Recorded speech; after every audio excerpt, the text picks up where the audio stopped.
Hi, I'm Dr. Cass Spencer-Smith of Private Practice Ninja, and today we're going to be talking about how you know if you're truly GDPR compliant. Are you truly GDPR compliant? Maybe you think you might be, but you're not 100% sure. Or perhaps you've done like a lot of other people and stick your head in the sand and hope that it all has just gone away. The thing is, the GDPR wasn't some date in the diary. It's a legal obligation. And if you're not complying with it, frankly, you're breaking the law. Recently, we had a couple of clients get in touch with us with a big panicky situation that really messed them about. And that was mostly because they either didn't have any documentation in place or that it was inaccurate or incomplete.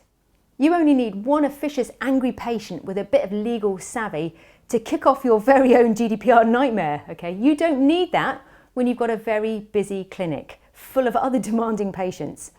So although you're not likely to get fined, you're likely to find yourself in hot water and it can literally make you feel sick. I don't want that for you. So one of the best ways to be sure is to look at some of the common mistakes that people tend to make and make sure you're not making them. Mistake number one is your privacy notice. How did you make your privacy notice? Did you buy some kind of generic template online or did you whip bits from other people's? You shouldn't be doing that, by the way. The problem with doing this is that it's not reflecting what your data is about, and data, how you move it, how you store it, what you do with it, is fundamental to the GDPR documentation. So you can't write a privacy notice unless you've done what's called a data flow audit. Buying something off the shelf just doesn't cut it. And we've seen recently people get into hot water because they failed to list things about certain kinds of data. Don't make that mistake. The second mistake that people tend to make is not having data processor to data controller agreements in place. You might be thinking, what the heck's that? Is that another bit of documentation I failed to do? Well, most clinicians in private practice, if you're running your own private practice, need to be data controllers. And the first thing you need to do is to register with the ICO. Please tell me you've done it. If not, nip online and go and do it now. It costs about 40 quid a year. Every time you pass on patient data to somebody else as part of your practice processes, for example, medical transcription companies, medical billing companies, blah, blah, blah, you need to have a written agreement in place that says that I'm doing this, you're doing that, and we're both GDPR compliant. If you don't have that in place, then if somebody messes up and a patient comes along and says, well, actually my data was leaked or breached over here, and you don't have that agreement in place, you're in hot water. This is one of the reasons why many people had to stop using companies that were overseas because they couldn't prove that they were GDPR compliant. So for example, some places in India, etc., that were doing medical transcription. So make sure from your data flow audit that every single data processor you work with has an agreement with you in place. The third mistake we see people making is not encrypting their hardware. So by this I mean your laptops, your desktops, etc., etc. It's far easier to be a Mac user in this situation, but if you are a Windows user and you've got a Windows laptop, here's something you need to consider. It needs to be encrypted, and one of the best ways to do this is with a bit of software called BitLocker. Now, BitLocker doesn't run on everything, so you have to have Windows 10 professional software running on your laptop in order to be able to use BitLocker. And you also need to have what's called TPM capabilities. And what this means is there's a sort of little bit of technical gizmo stuff inside the laptop that enables the laptop to use encryption keys properly, which basically means you can use BitLocker.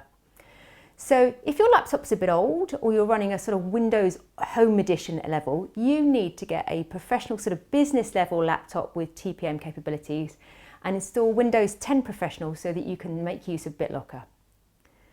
With Mac, it's a lot easier. There's a very nifty bit of inbuilt sort of encryption software called File Vault.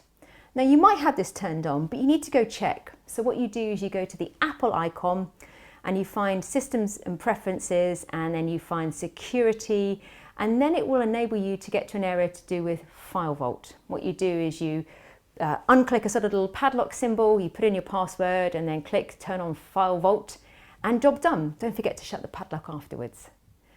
Finally, it's really important that if you use a dictaphone rather than your mobile phone for dictating letters, that it needs to be an encryptable form of a dictaphone. They aren't all encryptable, but some examples can be some of those made by Olympus, like the DS7000, that has a nifty little SD card that's fully encryptable, and then you know you're safe.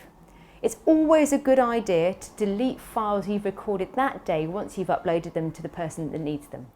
The final common mistake we see clinicians making is not having a data breach policy in place.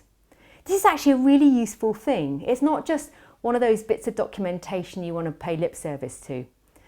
If you're working with other people, for example, med secretaries or people that are doing billing, you need to have listed out how you're going to contain a breach when it happens, how you're going to log it, what steps you're going to take the moment it happens, and that might include useful information about how your staff will respond in the event of breach. So for example, you would state that if we're using egress, my staff have been trained and know exactly what to do in a split-second moment to revoke an email that's accidentally been sent to the wrong person. So everybody in your organisation needs to be aware of your data breach policy, and you need to take them through a training process so that they can then act instantly on your behalf. What you don't want to do is be in theatre and then your MedSec phones you up and said, geez, we just sent the email to the wrong person. You know, that really nasty person who was complaining last week. So this kind of educational process, you can say, I've taken my staff through this training and it's all listed in my data breach policy. Bish bosh, job done. In the run-up to the first GDPR anniversary, which is May of 2019, we're declaring a sort of GDPR amnesty. We want you to be able to sleep well at night. So if you think your documentation is a bit lacking or frankly downright shameful, we have a one-time offer for you now that enables you to get that sorted. So get in touch. I'm Dr. Cass Spencer-Smith of Private Practice Ninja. We'll see you next time.